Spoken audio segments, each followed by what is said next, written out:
Hello. In today's video, we'll take a look at 5 tips and 5 phrases to use when apologizing for replying to a message late.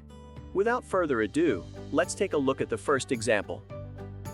Sorry for the delay in coming back to you can be used to apologize for being late in answering an email or message in response to a client or colleague's inquiry, or when responding to a friend's request or question. This expression is less formal because it starts with sorry. Sorry is a friendlier word. For example, you can say sorry for the delay in coming back to you. It has taken time for me in order to clarify the issues within our departments.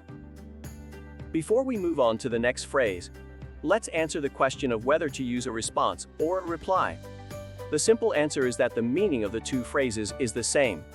The only difference is that response is more formal than reply. In this example is replaced late with delay.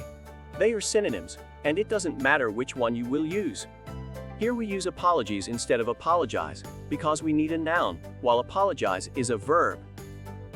Before we move on to the next phrase, let's look at a few reasons why you have delayed your response. Some excuses to say that you were unavailable are due to internal information gathering, being out of the office, having to leave the office earlier, being at a meeting or event, being on sick leave, or having technical issues with your laptop. Please accept my sincere apologies for causing you such inconvenience and delaying you so much in time, is another example of how to apologize for being late. This phrase is usually used in formal settings, in business or customer service contexts, where it's important to maintain good relationships with clients or customers. How you should not apologize for a late response. Sorry for the delay in responding, I forgot to answer you, implies a lack of responsibility and can come across as insincere or unprofessional. A better approach would be to simply apologize for the delay, without giving an excuse like this one. Apologizing by saying, I am really sorry for the late response, is not necessarily problematic.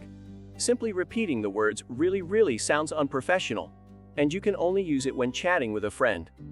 Apologies, I saw your message, but I didn't have time to answer you. This kind of apology implies that the delay was due to the sender's personal priorities or lack of interest in responding, rather than a legitimate reason. A more effective approach would be to acknowledge the inconvenience caused by the delay and express regret for not being able to respond earlier. The last example is not appropriate because making a promise to never have a delayed response again is unrealistic and can set the speaker up for failure. Life is unpredictable, and unexpected events or circumstances may arise that prevent prompt responses. Making a commitment to do your best to respond in a timely manner and being open and transparent with the recipient if a delay occurs is a more genuine and achievable approach. I'm sorry that it took me so long to answer. This is another great expression to apologize. It can be used in a variety of situations, such as when responding to an email, text message, or phone call. The appropriate time frame to apologize for a delayed response depends on the reason for the delay and the type of inquiry. If the recipient is aware that you are collecting information, it is acceptable to respond within 2 days. For a common question, it is acceptable to respond within 4 hours. Our last example, my sincerest apologies for not getting back to you sooner. The word sincerest implies a deeper level of remorse and regret, making this expression well suited for more formal situations where a prompt response was expected. In conclusion, it's important to consider the context and the relationship with the recipient when choosing the appropriate tone and level of formality for an apology. In some situations, a more informal expression, such as, sorry for the delay, or sorry I took so long to get back to you, may be more appropriate. We hope that this video has provided you with valuable insights and tips on the importance of apologies and how to effectively apologize for late response.